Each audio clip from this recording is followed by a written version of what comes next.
இவரது தந்தை செல்லமுத்து சேதுபதி, தாயார் சக்கந்தி முத்தாத்தார். இவர் ஆண் வாரிசு போலவே வளர்க்கப்பட்டார்.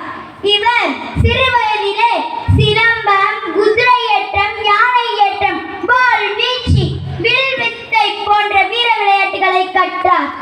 இவர் தாய்மொழியான தமிழுடன் ஆங்கிலம், உருது, பிரெஞ்சு போன்ற மொழிகளையும் கற்று தேர்ச்சி பெற்றார்.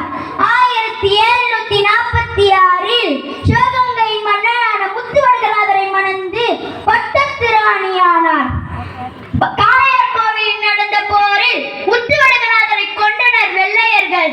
கொதித்து எழுந்த வேலு நாச்சியார் ஆங்கிலேயரை வென்று சிவகங்கையை மீட்க உறுதி பூண்டார். ஆங்கிலேயர் வேலு நாச்சியாரை அழிக்க முடிவு செய்து அவரை தேடினர். அவருக்கு சமயத்தில் மருது சகோதரர்களும் அமைச்சர் தாண்டவராயன் பிள்ளையும் உற்ற துணையாக இருந்தனர்.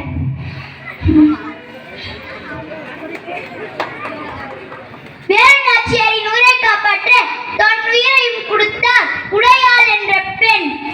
சுல்தான் ஹைதர் அலியின் உதவியுடன் மருது சகோதரர்கள் மற்றும் குயிலி ஆகியோரை துணை கொண்டு ஆங்கில படையை வீழ்த்தி சிவகங்கையை மீட்டு வெற்றி கொடி நாட்டினார்.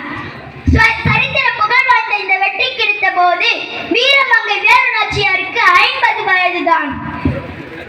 வீர பெண்மணி வேலு நாச்சியார் உடல்நலக் குறைவால் 1796 தனது 66வது வயதில் மறைந்தார்.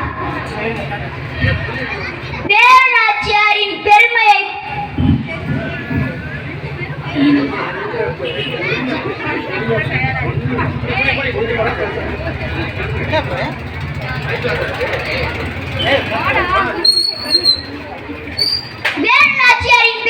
காப்பாற்ற